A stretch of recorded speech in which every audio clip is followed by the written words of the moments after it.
இந்த ஜுவல் வந்து நான் திருப்பரங்குன்ற கும்பாபிஷேகத்துக்கு போட்டு பண்ண ஜுவல் தான் இது. அதனால வந்து இதுவும் ரொம்ப ஸ்பெஷல்.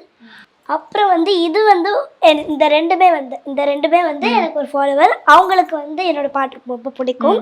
அதனால இது வேற ஒருத்தவங்க செஞ்சு கொடுத்தது. உங்களுக்கு ஏன் வந்து இந்த ஜுவல்லரி ஏன் ரொம்ப பிடிக்கும்? டெரகோட்டா பர்டிகுலரா நிறைய ஜுவல்லரி இருக்குல்ல, இது பிடிச்சதுக்கு காரணம்? டெரகோட்டா பிடிக்கும்னு சொல்ல முடியாது, அந்த ஆன்டி செய்யற அந்த டிசைன்ஸ், அந்த முருகன் லக்ஷ்மி இந்த மாதிரி செய்யறதுனாலே எனக்கு அதை பார்த்து சரி டெரகோட்டா ஜுவல் தான் எனக்கு ரொம்ப பிடிக்கும் அப்படி ஆயிடுச்சு. ஆக்சுவலி நீங்கள் ரொம்ப பிளெஸ்ட். யோசிச்சு பாருங்களேன், ஏன்னா இது செய்யறதுக்கான நேரமும் ரொம்ப நேரம் ஆகும், ரொம்ப பார்த்து செய்யணும். இன்னொன்று இதோட காஸ்ட்டுமே பார்த்தா ஒரு 2000 5000 6000 வரைக்கும் போகும். ஆனால் எல்லா முறையுமே உங்களுக்காக பண்ணாங்கன்னா அவங்க எவ்வளோ பெரிய உங்கள் ஃபேனாக இருப்பாங்கல்ல. ஆமாம்.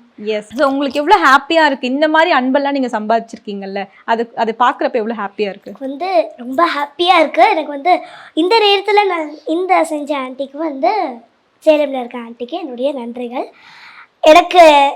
எனக்கு வந்து இந்த மாதிரி நான் ஸ்பெஷல் மூமெண்ட்ஸ் எல்லாமே, மோஸ்ட்லி எல்லா ஸ்பெஷல் மூமெண்ட்ஸ்க்குமே நான் வந்து டெரகோட்டா ஜுவல்லரி தான் போடுவேன். அது வந்து ஆல்ரெடி கிரியேட் ஆகிடுச்சு. உங்கள் ஃபேன்ஸ் எல்லாருமே நீங்கள் வந்து இப்போது இதுக்கு வரீங்கன்னா ஃபஸ்ட்டு பார்க்குறது என்ன பாவாடை சட்டை போட்டிருக்காங்க, என்ன ஜுவல்லரி போட்டிருக்காங்க, என்ன பூ வச்சுருக்காங்க. யூஸ்வலி பெரிய சிங்கர்ஸ் ஒரு 20 years 30 years கழிச்சு தான் அந்த சிக்னேச்சர்லாம் க்ரியேட் ஆகும். பட் நீங்கள் இன்னும் சின்ன வயசுலேயே இந்த சிக்னேச்சர்லாம் அழகாக க்ரியேட் பண்ணியிருக்கீங்க. எஸ். நெக்ஸ்ட் என்ன ஜுவல்லரி பார்க்க போகிறோம்? இது வந்து எனக்கு அதே ஆண்டி தான், சேலம்ல இருக்க ஆண்டி. அவங்க வந்து எனக்கு ஒரு டைமண்ட் மாதிரி இருக்கணும் அப்படின்னு செஞ்சு கொடுத்த jewellery. MCR Pure Cotton Club, formals and casual shirts.